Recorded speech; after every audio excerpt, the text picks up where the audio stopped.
Thanks for joining us, everyone. I'm Jordan Jaglenzer with a WBZ News update. Taking a look at our top stories, Marlboro school bus drivers hitting the picket lines instead of the roads this morning. They're striking after failing to reach a contract agreement with their employer, NRT Bus Company. Students within a mile and a half of school are being told to walk to class, and those farther away will have to be dropped off.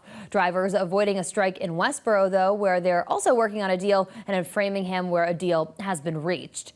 2 people are dead and 2 more injured after multiple shootings in Boston last night. Police say 2 men were shot in Mattapan and rushed to the hospital, where 1 later died. A 3rd man who brought himself to the hospital with a gunshot wound also died. A 4th shooting victim who went to the hospital is expected to be okay. Police haven't said if they've made any arrests, but they did say they think the shootings are not related.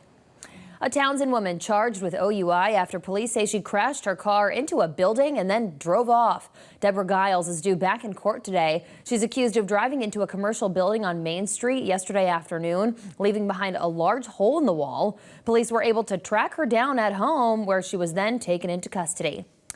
Time now to get a check of your next weather forecast with meteorologist Zach Green. Zach, Mondays are better with nice weather. You would have to say so. Beautiful conditions out there this morning, and we are going to stay on this path for the next few days too. Racing right out of the 50s, where most of us landed overnight, and introducing the 70s as early as midday. So lunchtime, we're already in between about 70 and maybe even 74 degrees in the height of our afternoon. 76 is going to be within reach. I do anticipate there to be warmer conditions Thursday and Friday, but there's a little bit of a drop off for Tuesday and Wednesday. Reason behind it, yes, we still have high pressure building in, but there's going to be a difference in the wind direction. It's going to help stifle any of the rain chances well off to our south, but you'll notice this H just kind of parks to the east of us, allowing for that easterly flow to arrive. So for immediate coastal areas, we'll be into the 50s from Hampton Beach over into Cape Ann, the north and the south shore, Cape Cod as well. It's not going to take long to eventually introduce the 60s. We'll see that just outside of 128 in the 95 corridor on Tuesday, and then we'll rival that for Wednesday too. But if you're hitting the links, you have any outdoor plans after school or otherwise,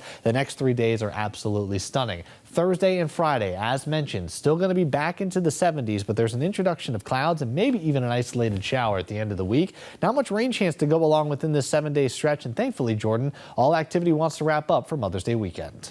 Looking like a beautiful week, Zach. Thanks. That's been a WBZ News update. Have a great day, everyone.